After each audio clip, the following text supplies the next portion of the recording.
et leur apporte tout ce dont ils ont besoin pour pouvoir vraiment montrer ton élévation et ta gloire. Avec foi, Père, nous savons que tes paroles ne retourneront pas vers toi sans avoir impacté tes enfants et surtout sans leur avoir inculqué la notion fondamentale de la mettre en application. Au nom suprême de Jésus de Nazareth, nous avons prié. Amen. Bien-aimés de l'Éternel, bonjour, soyez bienvenus dans la maison de l'Éternel. Malgré les retards qui perdurent, nous devons persévérer dans le besoin de vous le dire. Ce mois, nous l'avons dit, est mis sous le signe de la patience et de la persévération. C'est pourquoi le message de ce jour est intitulé « Persévère ». Alors, pourquoi persévérer? L'homme normal, et je pense que nous sommes des hommes normaux, nous devons chercher à réussir dans la vie. Nous devons, chaque fois que nous entreprenons quelque chose, vouloir être le meilleur. Moi, quand je vais en classe, quand j'étais plus jeune et même plus vieux, je recherche dans ma classe à être toujours le premier. Et ça marchait. Je veux toujours être le meilleur dans tout ce que j'entreprends. Et un homme normal doit pouvoir être comme ça, sans jalousie, sans mauvaise pensée. Vous devrez pouvoir chercher la réussite, la meilleure place dans votre vie. Il faut forcément être parmi les meilleurs. Si vous n'avez pas cette ambition, ça fait un problème. Alléluia. Alors, pour réussir et être brillant, et être meilleur, être performant, ce n'est pas du jour au lendemain. Il faut s'apprêter en conséquence. Il faut se préparer. Je suis un sportif. Pour gagner des titres, il faut que je travaille dur. Je suis un scolaire. Il faut que j'apprenne mes leçons. Je suis un commerçant. Il faut que je sache comment je dois gérer les fonds, comment je dois attirer les gens, comment je dois accueillir les clients. Il faut que mon étalage soit propre, que je sois le meilleur. Si je vends au bord de la voie, il faut que ma nourriture soit bien faite et bien présentée. Tout cela exige que vous soyez persévérant. Vous devez persévérer partout où vous passez pour pouvoir atteindre, pour avoir la capacité de pouvoir être le meilleur. Alors, il y a des gens, et c'est ce qui est très fréquent chez nous, parce qu'ils ont connu quelques difficultés, ils baissent les bras. Combien d'élèves, d'étudiants n'avons-nous pas qui, parce qu'ils ont été à l'examen une fois, ils ont échoué, se disent non, moi je ne veux plus continuer, je veux aller au champ, ou bien je veux aller faire autre chose. Ils baissent les bras. Vous entreprenez une activité, ça ne marche pas, vous baissez les bras. Vous venez à l'église, vous priez parce que vous avez des problèmes, parce que beaucoup ne viennent à l'église, je le dis, je le répète, que quand ils ont des problèmes. Et ils prient 2, 3 jours, la satisfaction n'est pas arrivée. Bon, je ne viens plus à l'église. On abandonne. Chers frères et sœurs en Christ, le persévérant que nous recherchons doit poursuivre ce qu'il a entrepris en dépit des difficultés. Que vous ayez des difficultés, que vous ayez de l'adversité, que vous ayez de l'opposition, c'est normal. Vous ne devez pas baisser les bras. Et c'est pour les jeunes. Quand... Bon, je ne sais pas comment ça se passe maintenant. Quand on était jeune, quand une fille nous intéresse, on se gratte la tête, on dit je vais lui parler. Vous allez la première fois là, elle vous renvoie. Quand cela vous est arrivé, qu'est-ce que Chier. vous avez fait? Disparaître. Toi, tu peux. Cela vous Donc, est jamais quand elle vous arrivé. dit ça, Maintenant, c'est facile. Vous on allez s'en va, on faire réfléchit, un on enfant. repart. On vous donne la chose que vous cherchez. C'est ça? vous repartez une deuxième fois. C'est parfois catastrophique. Parfois, on menace d'aller dire au maître ou bien d'aller dire à vos parents que vous harcelez. La résilience, c'est quoi? Est-ce qu'il La faut abandonner résilience, les hommes? c'est la capacité de... Quand cela vous est rebondir arrivé, après qu'est-ce que un vous échec. avez fait? Il y a des gens qui ont joué une fois. Cela ne vous est jamais arrivé. Découragé. Maintenant, c'est facile. Vous allez d'un seul trait là, on vous donne la chose que vous cherchez. C'est ça? Et que Dieu vous Donc, donne il faut la persévérer. Et la persévérance aide à renforcer ce qu'on appelle la résilience. La résilience, c'est quoi? La résilience, c'est la capacité de rebondir après un échec. Il y a des gens, quand ils ont joué une fois, c'est fini, découragés, déçus, détruits, ils ne veulent plus rien faire. Il faut que vous soyez persévérants et que Dieu vous donne la résilience. Alléluia. Alors, comme cela se passe ainsi dans tous les cas, chez les chrétiens, ça doit être la même chose. Beaucoup de chrétiens, parce qu'ils sont nés de nouveau, pensent que c'est terminé. Quand on est né de nouveau, c'est fini. Dieu résout tous les problèmes, on ne se gêne pas, tout vient. Ce n'est pas ça, chers frères et sœurs en Christ. Tout ne vient pas tout de suite, tel qu'on le pense. Bon, vous avez évangélisé, c'est fini. Quand vous allez arriver à Dieu, Dieu veut que ses enfants soient heureux. Et ça, c'est vrai. Dieu veut que vous soyez heureux, que vous viviez bien. Mais il ne vous demande pas d'être heureux dans la paresse. Il ne veut pas que vous soyez heureux dans le découragement. Alléluia. Quand nous regardons attentivement à la Bible, à la parole de Dieu, nous nous rendons compte que pour les hommes de Dieu, sans effort, il n'y a pas de réconfort. Vous devez faire des efforts avant d'avoir le réconfort. D'ailleurs, les gens ont constaté dans la vie que pour tous ceux à qui tout marche, là, après ça se passe très mal. Ça se passe souvent très mal. Si dès que vous prenez quelque chose, ça marche, le jour où vous avez des difficultés, on n'est pas outillé pour pouvoir faire face à ces difficultés-là. Vous avez vu beaucoup de gens comme ça. Moi, j'avais un enseignant, ça m'a fait très mal. Il était très brillant, mais ses parents lui ont dit, et c'est un bon conseil qu'ils lui ont donné, quand tu es sur les bancs là, ne regarde que tes études. C'est tes copies, tes cahiers, tes leçons, c'est tout. Il a fait ça. Jamais il n'a regardé autre chose qu'étudier ses leçons jusqu'à sortir professeur de lycée. Il était un bon mathématicien. Et c'est en ce moment-là qu'il a commencé par chercher une femme. Bon, il est tombé amoureux, fou amoureux, d'une dame, mais qui, c'est vrai, elle est jolie. Parce qu'elle est jolie, beaucoup de gens lui font la cour. Donc il n'était pas le seul. Il a pensé qu'il était le seul. Comme dans la vie, il n'a pas été formé. Il a acheté des choses, meubles, frigo, télé, parce qu'il croyait qu'il était chez lui. Et quand il est parti une fois, il a vu que il a trouvé une autre avec sa dulcinée dans une position telle qu'il n'y a aucun doute. Dans une position telle qu'il n'y a aucun doute. Il a été incapable de supporter ça. Il est rentré dans sa chambre, il a attaché le drap à son cou et il s'est suicidé.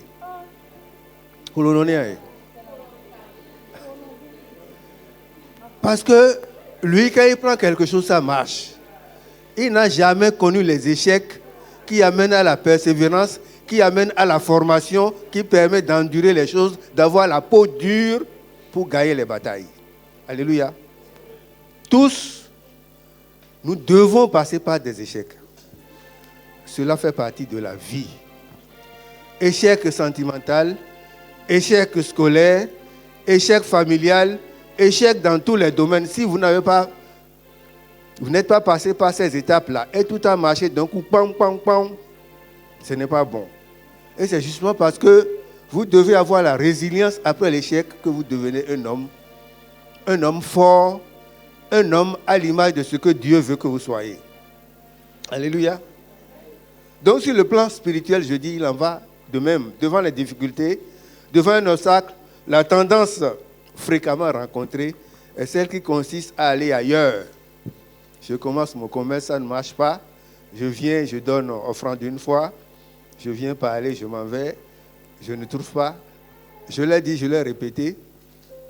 On perd rapidement le chemin de l'église. Je l'ai dit dimanche dernier. On retourne le chemin du marabout qui a la conviction. C'est-à-dire, lui parle, il dit, ah, c'est comme si tu fais ça, ça doit marcher. Donc, le parfum, le mouton, le ci, le ça. Et comme dans notre milieu, c'est ce que nous savons, vous commencez par faire ça et vous oubliez l'église. Alléluia. Sachez, chers frères et sœurs en Christ, que Dieu, notre Seigneur, aime travailler avec ceux qui ne se découragent pas. Amen. Il aime travailler avec ceux qui, à la première occasion, au premier échec, n'ont pas le moral abattu, ils ne baissent pas les bras et ils continuent par foncer droit pour obtenir ce qu'ils veulent, malgré les obstacles qui continuent. Frères et sœurs en Christ, ce n'est pas la persévérance qu'on obtient l'accomplissement des promesses.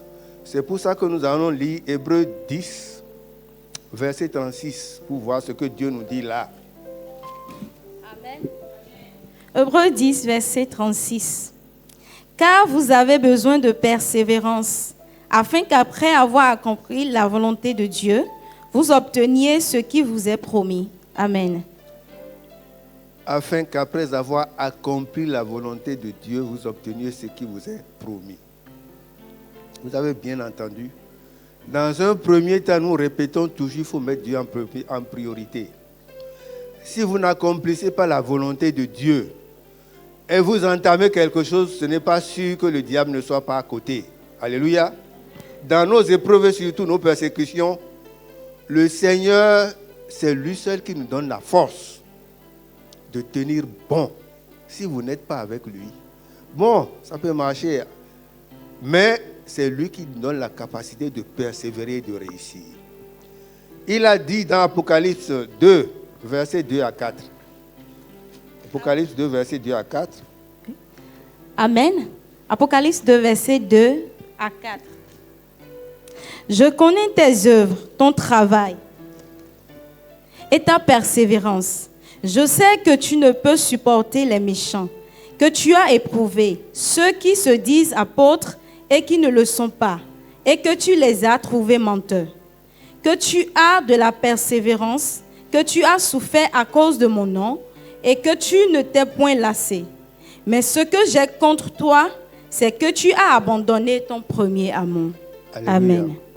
Je disais tantôt que Dieu marche avec ceux qui ne baissent pas les bras à la première occasion de chute. Vous voyez ce qu'il a dit. Ce qu'il a contre nous, c'est parce que nous avons abandonné le premier objet d'amour, le premier élément d'amour que nous avons, qui est Dieu. Dieu nous a déjà dit, quand on lui a demandé quels sont les 2 commandements les plus importants, il a dit, tu aimeras, qu'est-ce qu'il a dit? Premièrement, c'est Dieu. Le premier objet d'amour de tout homme, de toute femme, de tout un chacun sur terre, c'est d'abord Dieu. Et ensuite, maintenant, tu aimeras ton prochain comme toi-même. Alors, il ne faut jamais abandonner le premier objet d'amour, parce que ce premier objet d'amour ne nous laissera jamais. La Bible regorge d'exemples d'hommes de Dieu qui ont persévéré jusqu'à la fin. Abraham a persévéré. Il y a Moïse qui a persévéré en prière. Il y a Daniel qui a persévéré. Il y a Job qui a persévéré. il y a beaucoup de cas. Tous ceux qui ont persévéré avec Dieu, qui ont tenu bon, malgré les échecs, malgré les difficultés, malgré les trébuchements, malgré les obstacles, ils ne vous laissent jamais. Sachant que si nous persévérons dans la fidélité au Seigneur, dans l'obéissance à sa parole, le Seigneur nous tient fermement et absolument rien ne pourra vous arriver. Amen. La Bible nous rapporte cela dans 2 Timothée 2, verset 12. 2 Timothée 2, verset 12. Amen. Si nous persévérons, nous régnerons aussi avec lui. Si nous le renions, lui aussi nous reniera. Amen. On va lire ça ensemble encore une fois. 1, 2, 3. Si nous persévérons, nous régnerons aussi avec lui. Si nous le renions, lui aussi nous réunira. Vous avez bien compris? Tant qu'il est votre objet d'amour et vous persévérez à être avec lui, il sera toujours avec vous, quelles que soient les circonstances, quelles que soient les difficultés que vous rencontrez, il sera toujours avec lui, avec vous. C'est quand vous le reniez qu'il vous laisse tomber. Il vous laisse tomber, on a répété ici, ne vous punit pas. Mais il vous laisse, il vous regarde parce que vous l'avez renié. Quel que soit ton problème, ne renie jamais ton premier objet d'amour et Dieu pensera à toi au nom puissant de Jésus-Christ. Jésus disait dans Luc 8, versets 11 à 16. Luc 8, versets 11 à 16. Amen. Luc 8. Luc 8, verset 11. Voici ce que signifie cette parabole. La semence, c'est la parabole de Dieu. Non. Luc 8, verset 11. Où est-ce qu'on a mis que certains croient pour un temps et ne laissent pas la parole de Dieu s'enraciner en eux? 8, 13. 8 13. Luc 8, verset 13. C'est 13 à 16 alors. Ouais. Okay. Ceux qui sont le roc, ceux qui sont sur le roc, ce sont ceux qui, lorsqu'ils entendent la parole, la reçoivent avec joie. Mais ils n'ont point de racines.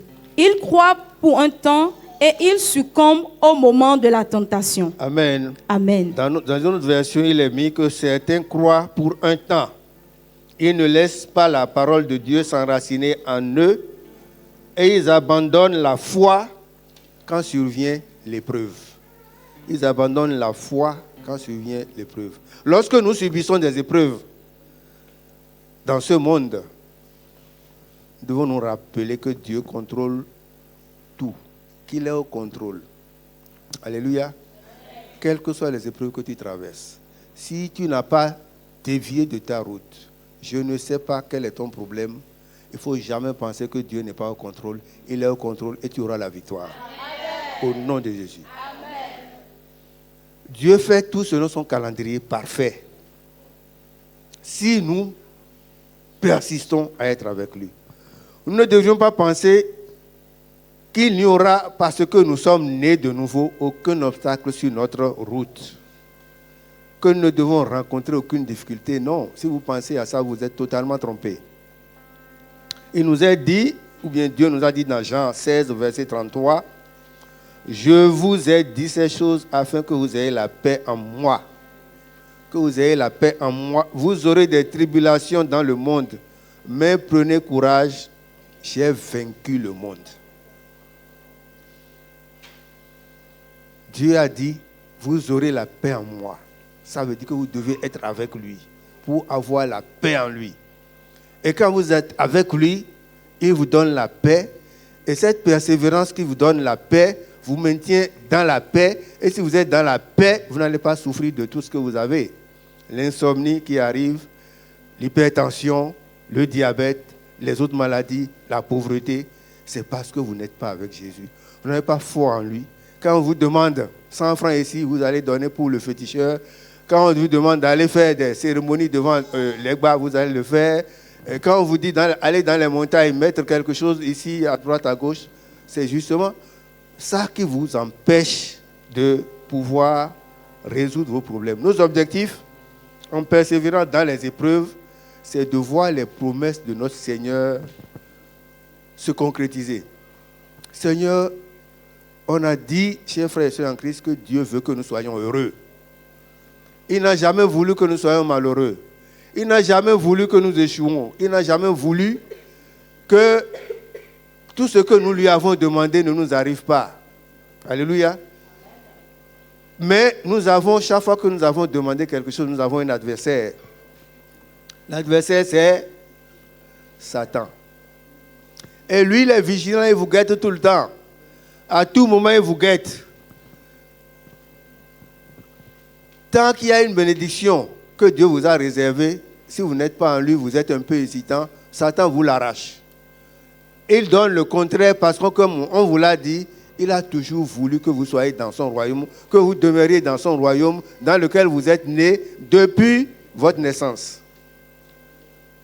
Dieu est riche en bénédictions pour ceux qui continuent par le suivre, ceux qui l'écoutent, ceux qui mettent en application ce qu'il dit. Il faut toujours avancer jusqu'au bout. Ne vous arrêtez pas en chemin lorsque vous avez des difficultés. Avançons jusqu'au bout. Il faut faire la volonté de Dieu et persévérer sur sa voie. Or, nous nous détournons très vite de cette volonté de Dieu. Très, très vite. Amen. Avant de vouloir commencer un projet, on l'a dit dans Proverbe 16, verset 3, qu'est-ce qu'on a dit? Amen. Proverbe 16, verset 3. Recommande à l'Éternel tes œuvres et tes projets réussiront. Amen. Amen. Voilà là où se situe notre problème. On a dit, même si tu dois manger, il faut prier. Est-ce que vous le faites avant de manger?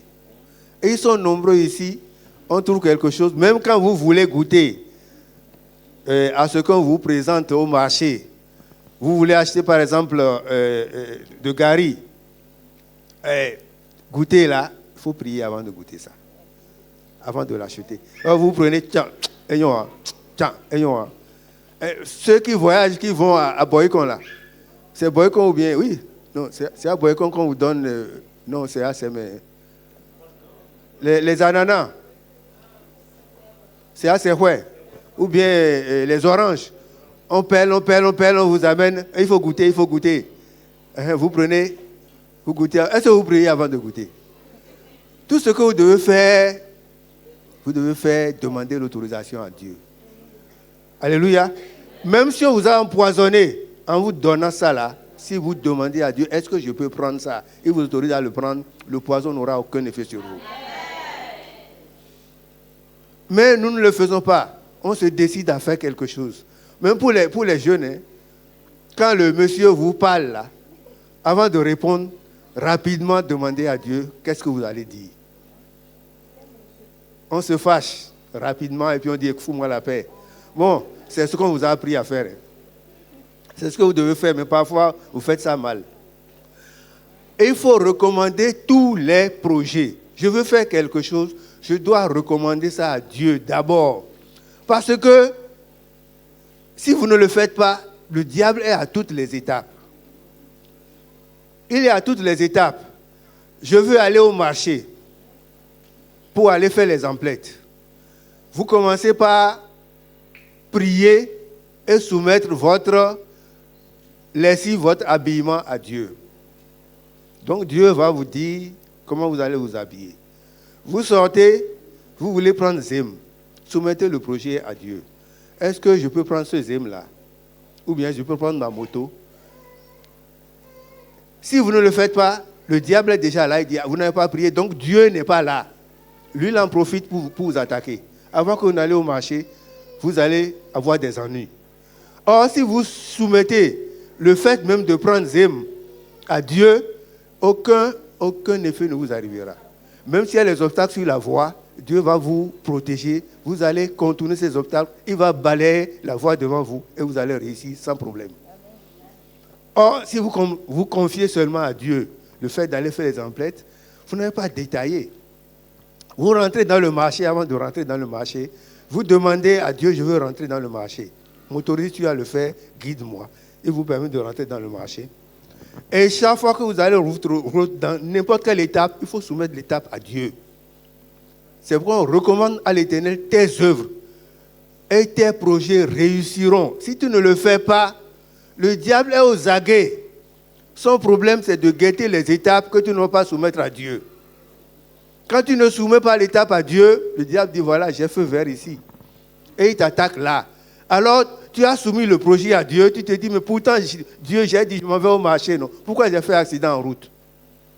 Est-ce que tu as soumis le ZEM, le conducteur de ZEM, à Dieu avant de monter sur le ZEM? Non.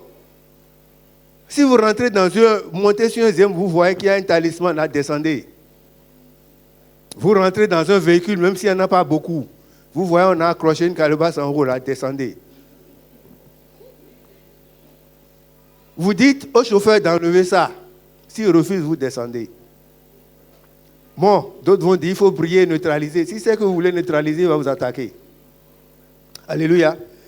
Donc, avant de vouloir commencer nos projets, nous devons nous fortifier notre relation avec Dieu en lui soumettant, en recommandant à l'Éternel les œuvres qui rentrent donc dans ce projet. Alléluia. C'est donc la flamme que vous avez de Dieu en vous qui vous permet donc de réussir votre mission. Plus nous croyons en Dieu, plus nous serons déterminés et prêts à affronter les difficultés qui sont inévitables sur les différentes voies que nous allons entreprendre.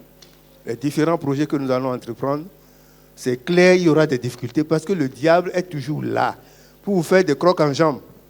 Vous allez voir chez vous-même. Dès que vous voulez entreprendre quelque chose, le diable est toujours là.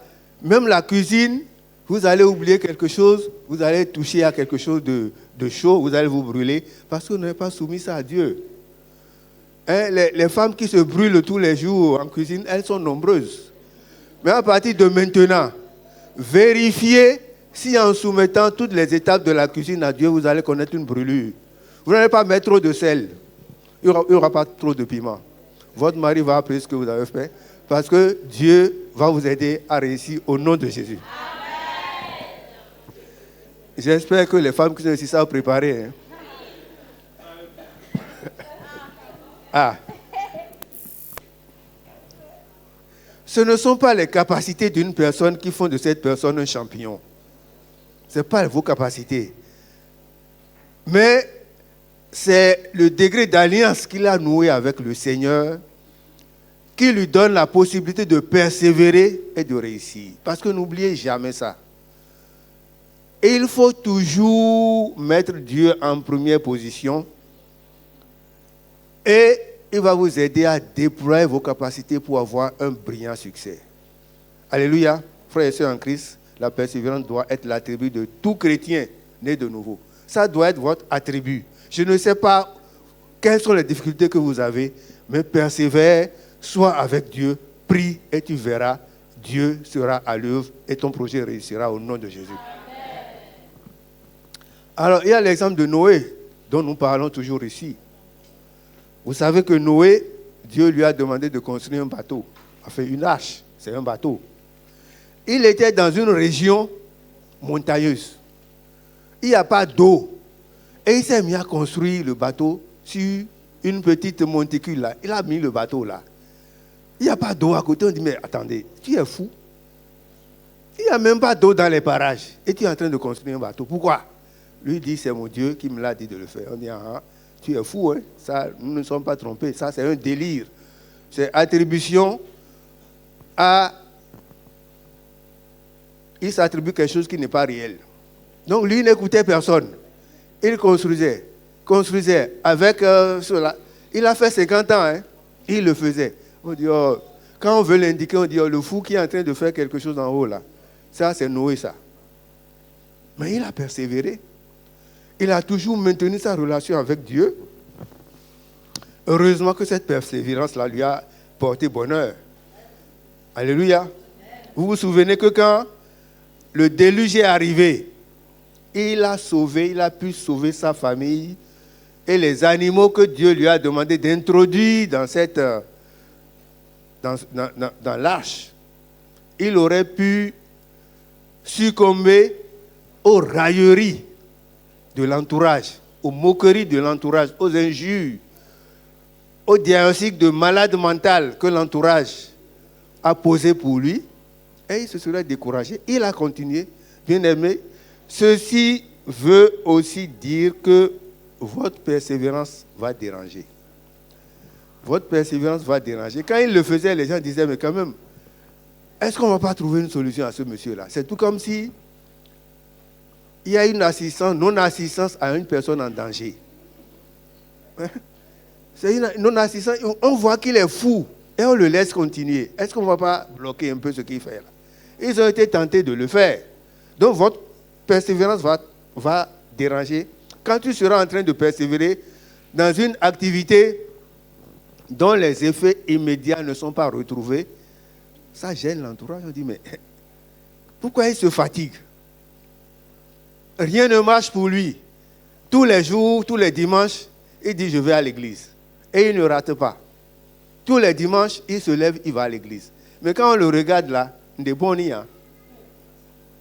ses affaires, de jour en jour, périclitent.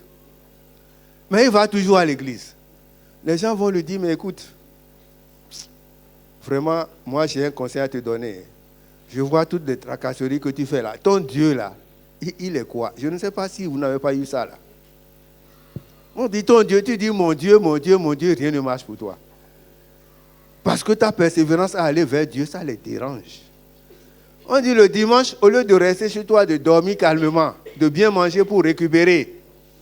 Non, tu te lèves, ami Sadiaï.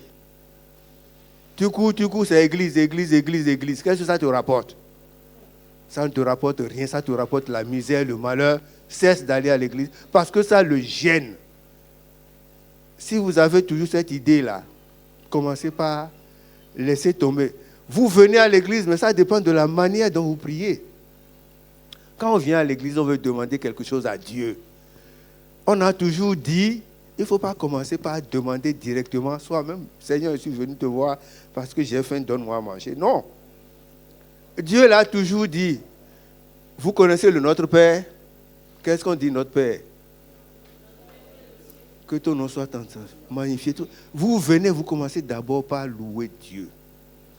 Par le magnifier. Par le sanctifier. Par lui rendre sa place. Par montrer que c'est lui. En dehors de lui, il n'y a rien.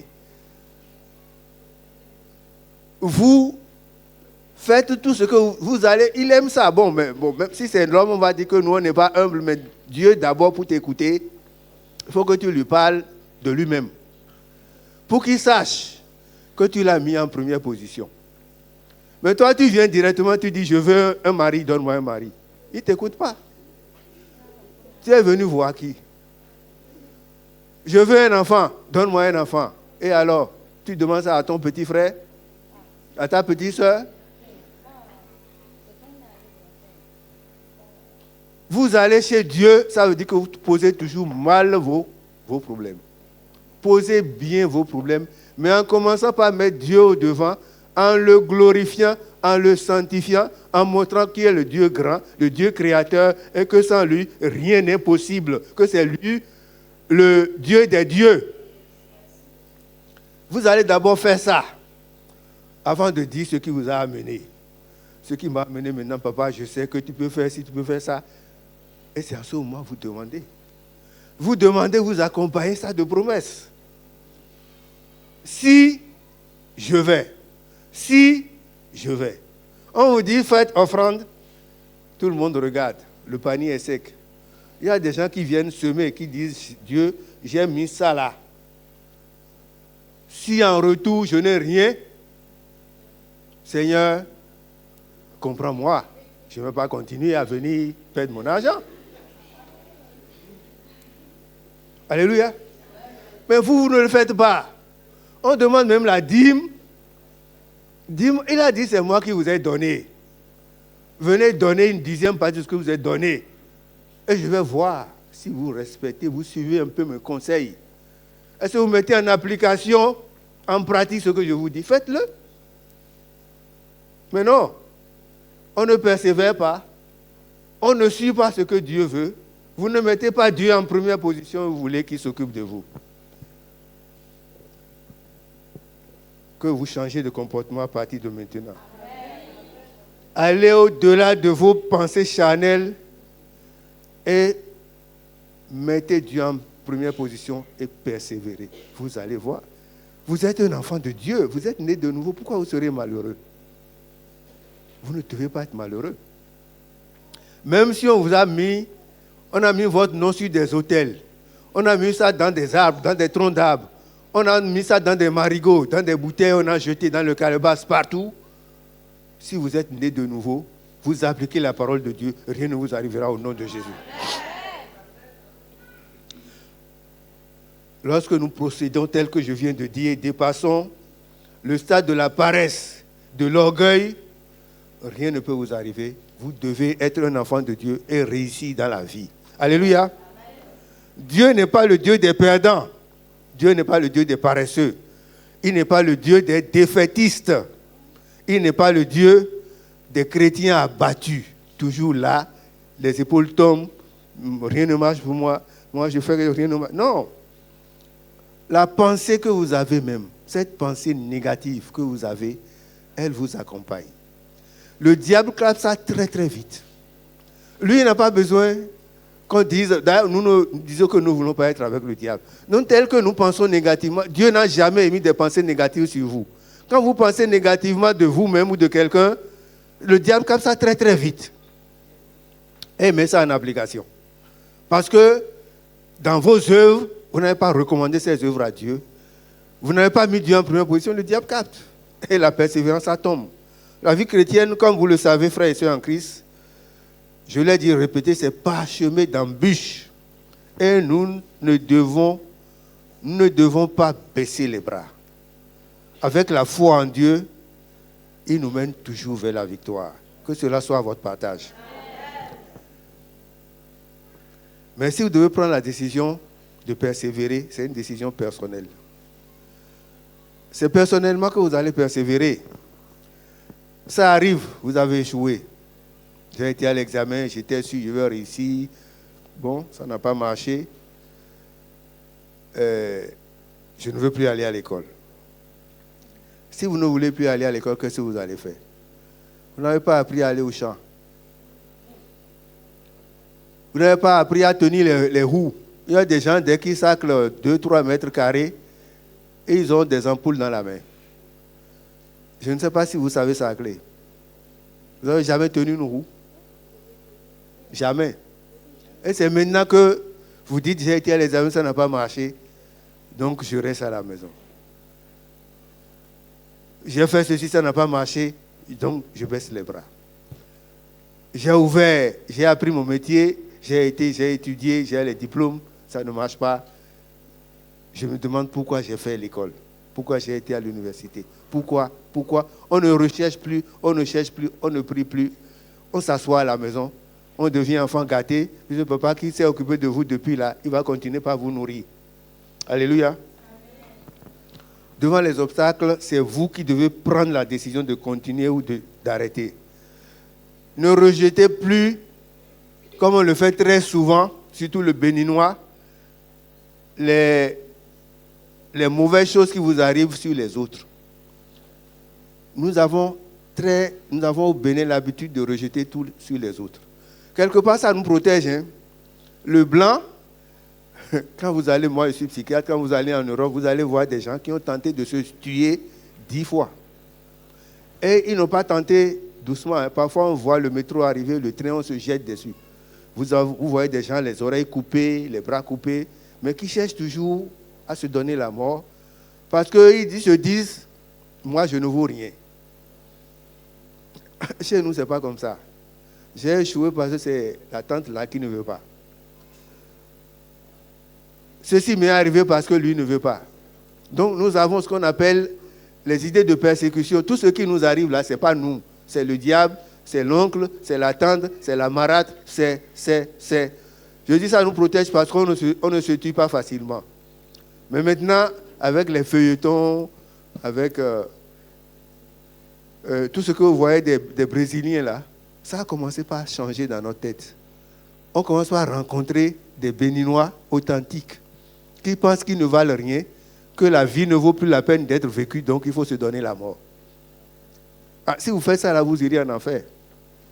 Parce que Dieu ne vous a jamais envoyé sur terre pour que vous vous donniez la mort. C'est lui qui a le droit de vie et de mort sur les gens. Alléluia. Quand vous arrivez sur terre, vous savez comment vous êtes arrivé. Et pourquoi voulez-vous partir vous-même? Qui vous a autorisé à le faire si ce n'est pas le diable? Si vous obéissez au diable dans ces conditions, vous allez vous retrouver dans son royaume. C'est dire que votre responsabilité est engagée face aux défis que vous vivez. On a dit la persévérance est difficile parce que ça demande des efforts. Mais sachez que la récompense qui suit cela est très très importante. C'est pour ça qu'il faut aller jusqu'au bout. Lisons Apocalypse 3, verset 5. Amen. Apocalypse 3, verset 5. Celui qui vaincra sera revêtu ainsi de vêtements blancs. Je n'effacerai point son nom du livre de vie, et je confesserai son nom devant mon Père et devant ses anges. Amen. Amen. Apocalypse 3, 21. Amen. Celui qui vaincra, je le ferai asseoir avec moi sur mon trône, comme moi j'ai vaincu et me suis assis avec mon Père sur son trône. Amen. Amen. Est-ce que vous avez compris ce que Dieu vous dit? Celui qui vaincra, je le ferai asseoir avec moi sur mon trône. Parce que vous êtes avec lui. Vous avez résisté à toutes les tentations. Vous avez persévéré et vous avez gagné. Parce qu'au bout de la persévérance, c'est la victoire. Alléluia. Donc vous serez assis avec Jésus dans son paradis. Dieu veut toujours que la victoire soit dans votre camp. Il veut que vos objectifs soient atteints. Et les projets qu'il a validés, soient couronnés de succès. J'ai dit projets qu'il a validés. Je vous ai dit qu'il ne valide pas beaucoup de projets parce que vous ne lui soumettez pas les projets. C'est ça qu'on a vu dans Proverbe 16, verset 3. Recommande tes œuvres à l'Éternel et tes projets réussiront. Quand tu recommandes tes œuvres à l'Éternel, l'Éternel valide tes œuvres. Et quand il a validé tes œuvres, à coup sûr, les projets réussiront. Si nous fléchissons et chutons, et que nous avons foi en lui, il va vous donner la détermination. Il est toujours présent à vos côtés. Il voit les choses. Il ne vous laisse pas. Je ne sais pas si vous avez bien entendu ce que nous avons dit. C'est très important de ne pas baisser facilement les bras. Avec Jésus-Christ, la marche chrétienne n'est pas facile. Vous aurez des tentations, vous aurez des situations qui vont vous faire réfléchir, surtout quand vous écoutez l'entourage.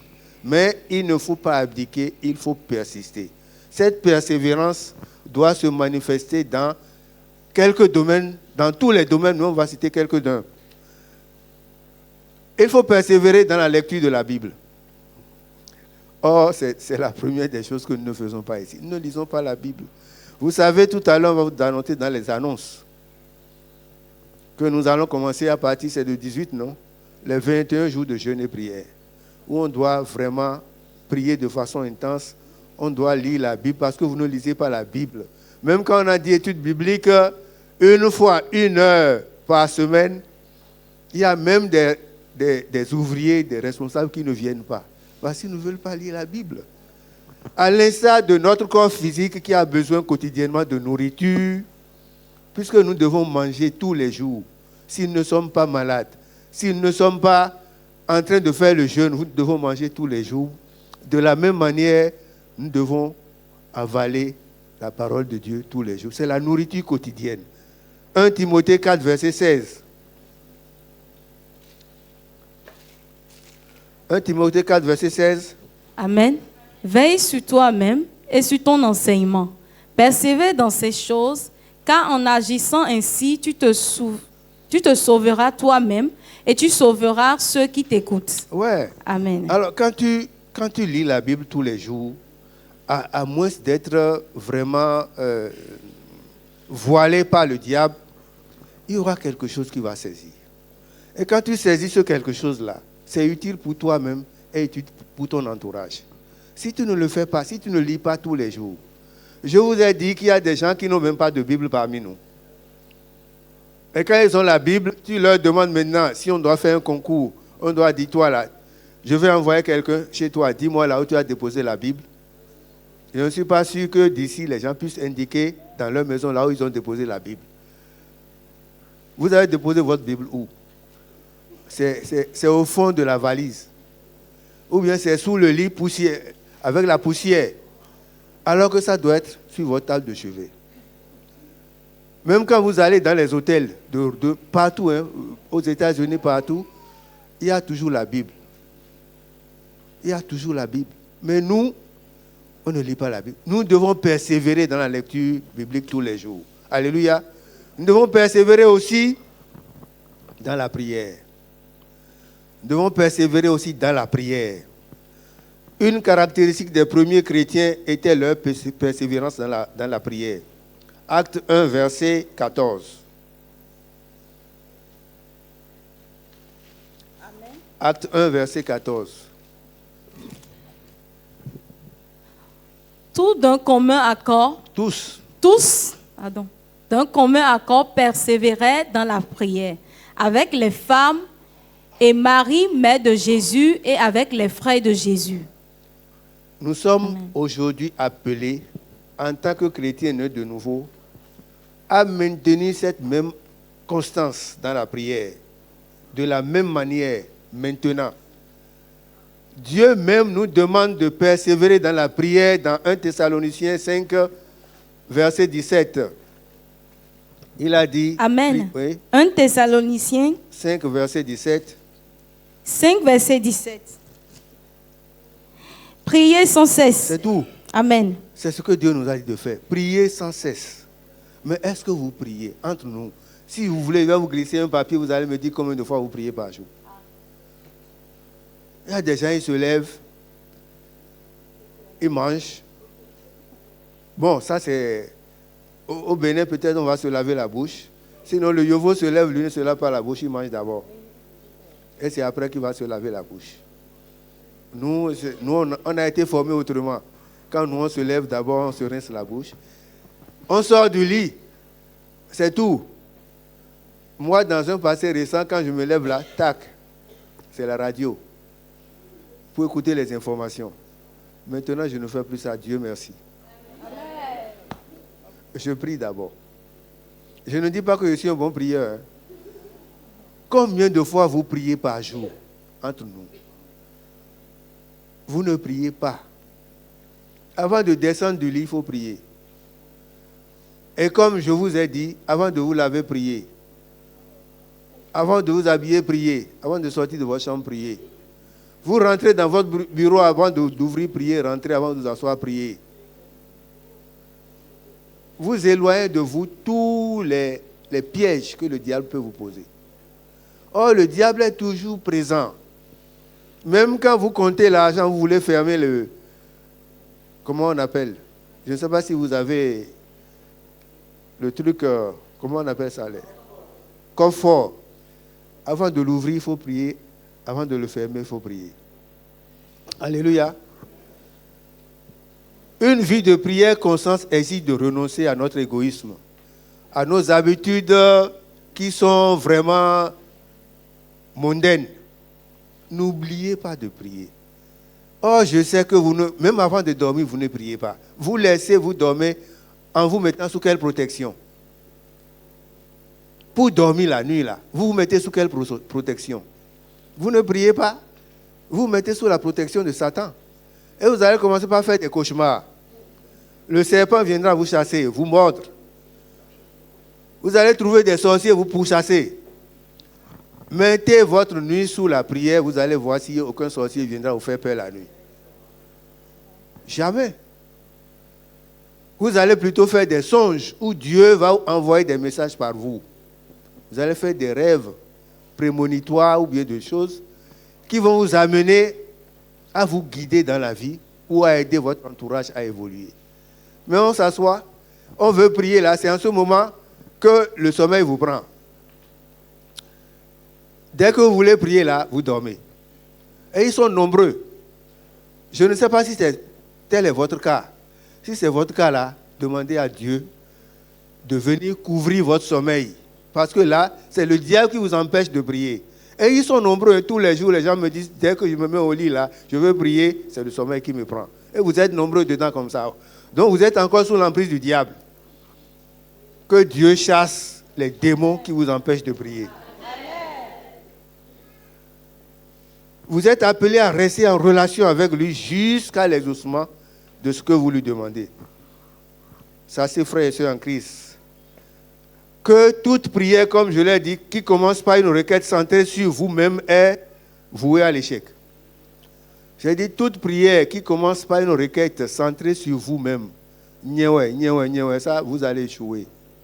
Dans toute prière, commencez d'abord par magnifier l'Éternel, par lui reconnaître son existence, par le remercier pour vous avoir permis de passer la journée, pour le remercier de vous avoir donné à manger, pour le remercier de vous avoir empêché d'être malade, d'avoir évité les examens, tout. D'abord, les accidents, tout.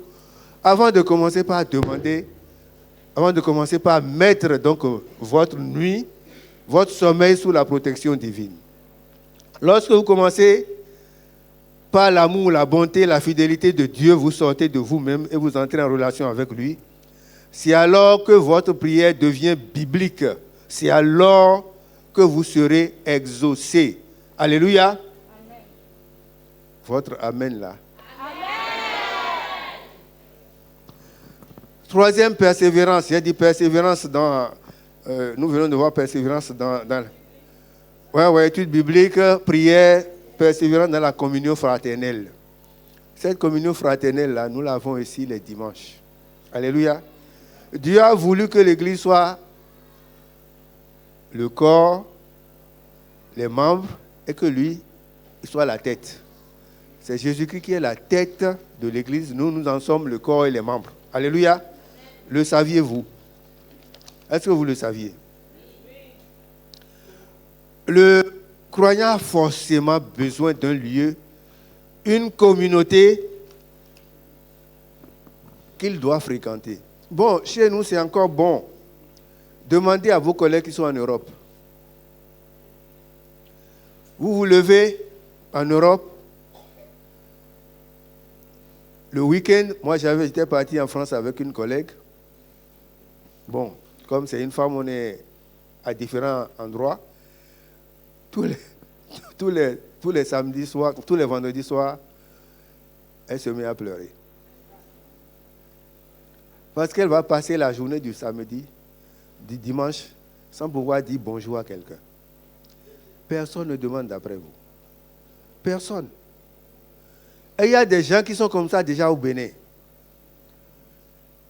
Le vendredi soir, ils rentrent chez eux, ils n'en sortent que le lundi matin. Sans avoir rencontré qui que ce soit, parce que personne ne les connaît. Parce qu'ils sont égoïstes, orgueilleux, incapables de dire bonjour à leurs voisins. Donc, personne ne les considère et ils sont obligés de vivre seuls. Mais quand vous vivez seul, les idées noires traversent votre tête. Quand vous vivez seul, le diable vous crée les ouvertures sur vous. C'est pour ça que Dieu a voulu qu'on lui réserve le samedi pour venir le prier. Et c'est l'occasion pour nous de rencontrer d'autres frères et sœurs, pour développer la fraternité le dimanche, pour servir Dieu avec d'autres personnes, pour échanger, avoir des confidents. Mais vous restez chez vous, on dit le dimanche, si vous allez à l'église, c'est bon, vous perdez votre temps parce que vous ne vous reposez pas, etc., etc. Non. La communion fraternelle est indispensable. Hébreux 13, verset 1. Amen. Hébreux 13, verset 1. Persévérez dans l'amour fraternel. Lisez Acte 2, verset 42, à côté. Tout ce que je dis est là.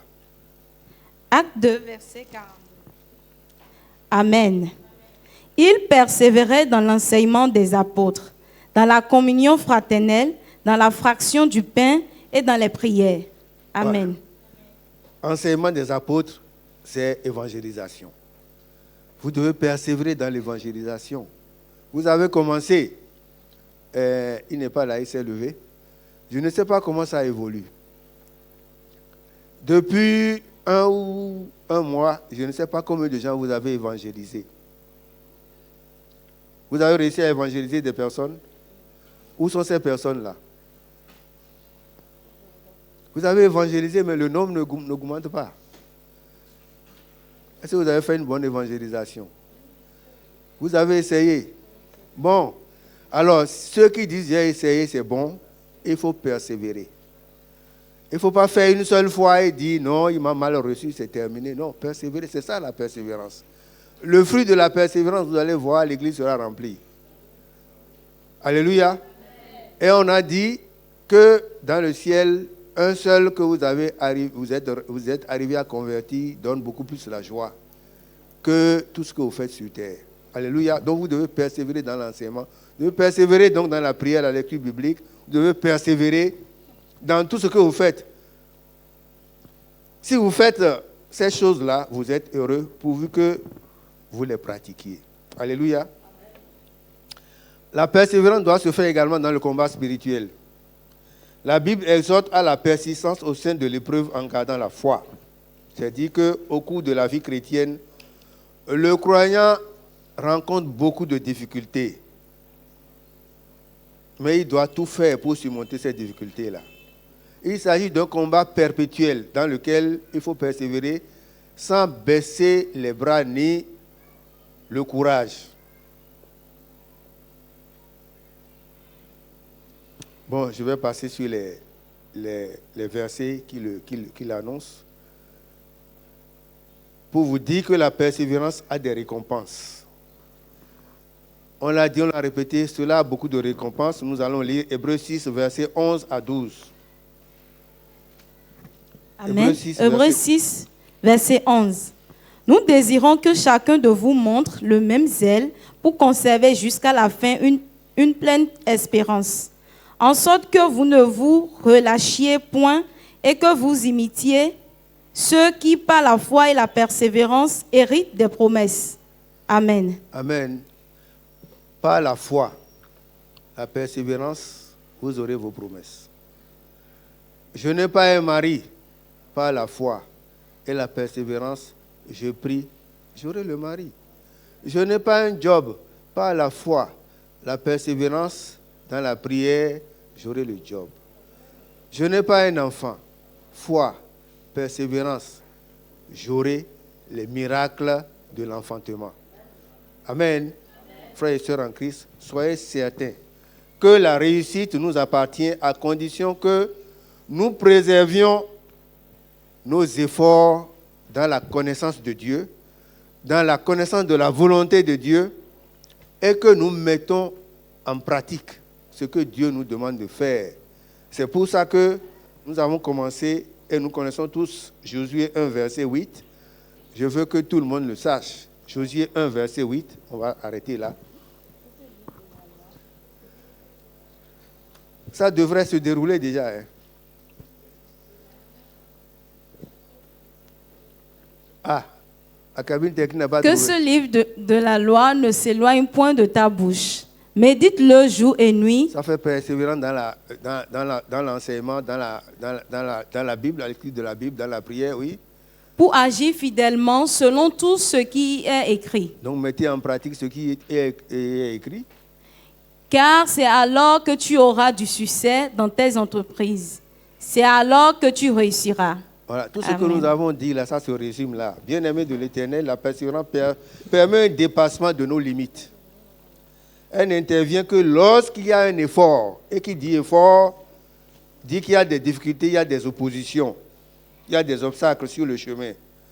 Je nous encourage, quelles que soient les situations que nous traversons, à tenir bon.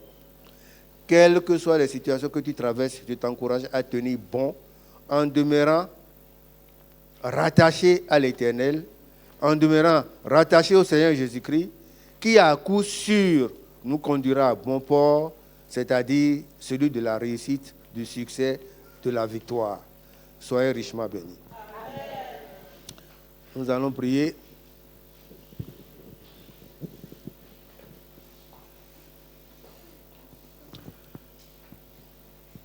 Les gens ont de la peine même à se lever.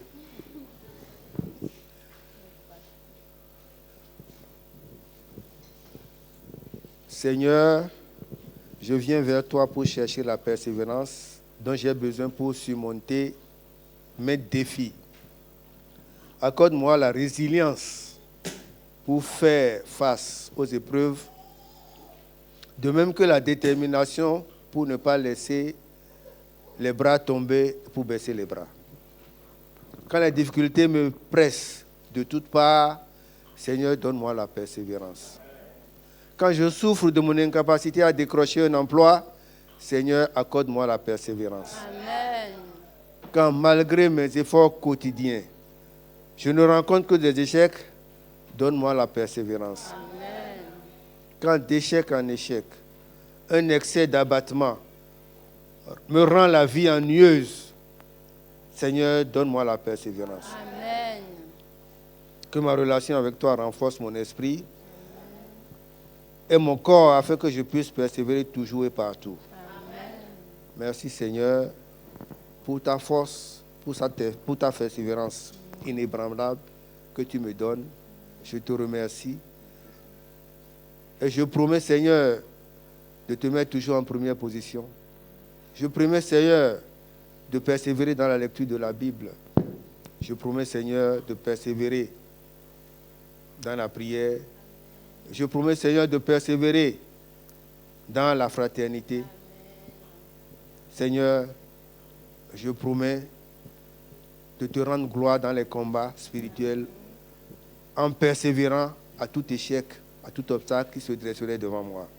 Je sais, Père, que tu ne m'abandonneras pas, puisque tu l'as dit dans plusieurs de tes versets. C'est au nom puissant précieux de Christ de Nazareth que nous avons prié. Amen, amen, amen et amen. Alléluia.